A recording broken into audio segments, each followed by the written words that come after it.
एक बार भगवान कृष्ण को एक सेवक ने कहा, हे प्रभु, आप तो दिन भर मूर्ति बनकर खड़े रहते हैं, एक दिन मुझे आपकी जगह खड़े होने दीजिए, आप आराम से घूम आइए। कृष्ण जी मुस्कुराए और बोले, ठीक है, लेकिन एक शर्त है, मंदिर में जो भी आए और जो कुछ भी कहे तुम्हें सिर्फ सुनना है, जवाब नहीं देना है। सेवक ने शर्त मान ली। भगवान कृष्ण ने उसे अपने जैसा मूर्ति का रूप देकर मंदिर में खड़ा कर दिया ताकि वह बिल्कुल भगवान जैसा दिखे।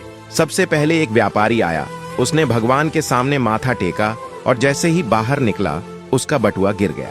सेवक बहुत बेचैन हुआ, उसका मन किया कि व्यापारी को आवाज देकर बटुआ लौटा दे, लेकिन भगवान की शर्त याद कर वह चुप रहा। कुछ देर बाद एक गरीब आदमी आया, उसने भगवान से कहा, हे प्रभु, मेरे बच्चे भूखे हैं, मेरी मदद करो। तभी उसकी नजर बटुए पर पड़ी, उसने भगवान को धन्यवाद दिया और बटुआ उठाकर चला गया। फिर एक नाविक आया और बोला, हे भगवान, मैं 15 दिन के समुद्री सफर पर जा रहा हूँ, मेरी रक्षा करना। वह जैसे ही बाहर निकला, पुलिस आई और उसे बटुआ चोरी करने के इल्जाम में पकड़ लिया।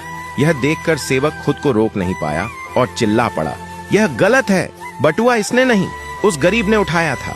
रात को भगवान कृष्ण लौटे। सेवक ने गर्व से पूरा किस्सा सुनाया, लेकिन भगवान गंभीर हो गए और बोले, तुमने मेरी योजना में दखल दे दिया।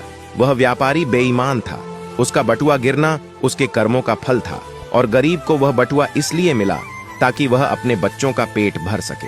और जहां तक उस नाविक की बात है, उसका जहाज तूफान में डूबने वाला था, पुलिस द्वारा पकड़े जाने से उसकी जान बच जाती, लेकिन तुम्हारे बोलने से अब गरीब जेल चला गया और सब गड़बड़ हो गया। फिर भगवान बोले, याद रखो, जो कुछ भी होता है उसमें मेरी योजना होती है।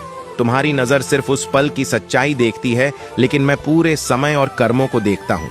इसलिए जब भी तुम्हें कुछ गलत लगे तो समझ लेना कि मैं तुम्हारे भले के लिए ही कर रहा हूँ। हर हाल में मुझ पर भरोसा रखो। निष्कर्ष, कभी कभी जो चीज हमें गलत लगती है वही असल में हमारे अच्छे के लिए होती है।